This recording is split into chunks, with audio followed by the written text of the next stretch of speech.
Beberapa kilometer di sebelah barat Keraton Surakarta, terdapat sebuah daerah yang termasuk dalam wilayah Kecamatan Laweyan. Daerah ini dikenal dengan nama Kelurahan Pajang. Nama Pajang disebutkan dalam Kitab Negara Kertagama karya Empu Prapanca dari masa Raja Hayam Wuruk, raja terbesar Kerajaan Majapahit. Setidaknya Raja Hayam Wuruk pernah melakukan perjalanan satu kali menuju daerah Pajang yang letaknya sangat jauh dari kota Raja Majapahit. Tentu saja Hayam Wuruk merasa perlu untuk menempuh perjalanan darat yang sangat lama untuk mengunjungi Pajang saat itu, karena yang berkuasa di Pajang tidak lain adalah adik perempuannya, Putri Raja ketiga Majapahit, Tribhuwana Tunggawijaya Dewi dengan Kertawardhana. Kitab Desawarnana atau Negara Kertagama dituliskan pada masa pemerintahan Raja keempat Majapahit, Sri Raja Sahanegara atau Hayam Wuruk, yang memerintah dari tahun 1350 hingga tahun 1389. Pada tahun 1353 atau 3 tahun setelah Hayam Wuruk menjadi Raja Majapahit inilah Hayam Wuruk mengunjungi Pajang. Dan dari Ratu Pajang yang menikah dengan Raja Pakuhan ini lahir Sri Wikramawardhana yang selanjutnya menjadi Raja kelima Majapahit menggantikan Hayam Wuruk. Dari gambaran dalam Kitab Negara Kertagama ini, setidaknya diketahui daerah Pajang merupakan daerah otonomi khusus yang dimiliki keluarga Raja Majapahit sejak tahun 1353 Masehi. 1,5 abad berlalu, setelah menjadi tanah mahkota Majapahit hingga tahun 1527, Pajang mengalami perubahan. Tersebutlah Raja Pajang yang baru dinubatkan oleh Sunan Prapen di Giri Kedaton pada tahun 1581. Memperoleh gelar Sultan Hadiwijaya, Raja Pajang yang baru meneruskan pendahulunya, Kasultanan Demak. Sayang, kebesaran Kesultanan Pajang tidak berlangsung lama. Mataram, kerajaan baru yang didirikan Senopati, menghancurkan kekuasaan Pajang atas tanah Jawa.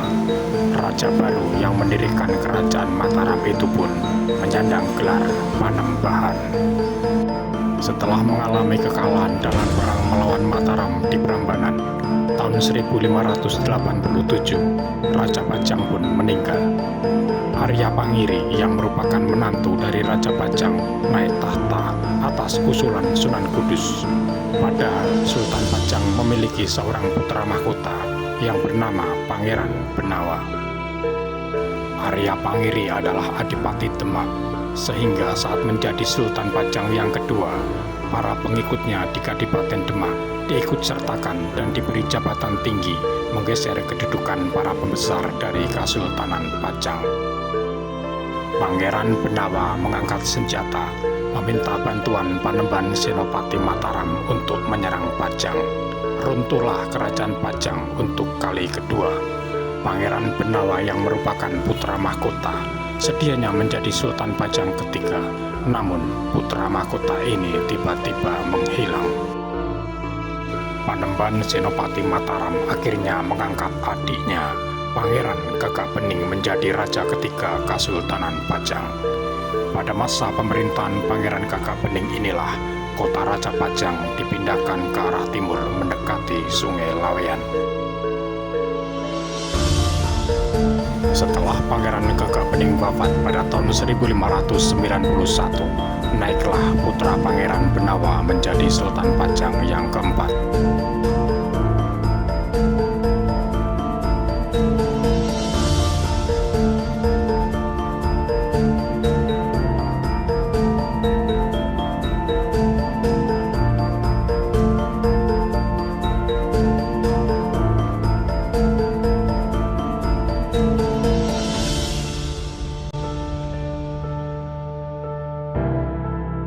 Dan setelah lebih dari 10 tahun berkuasa di Pajang, pada tahun 1618 kerajaan ini dihancurkan oleh Sultan Agung.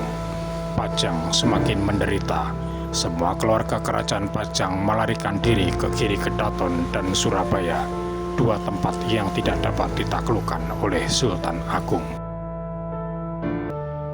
Namun, Pajang tetaplah Pajang, sebuah tanah mahkota tanpa tahta. Salam budaya.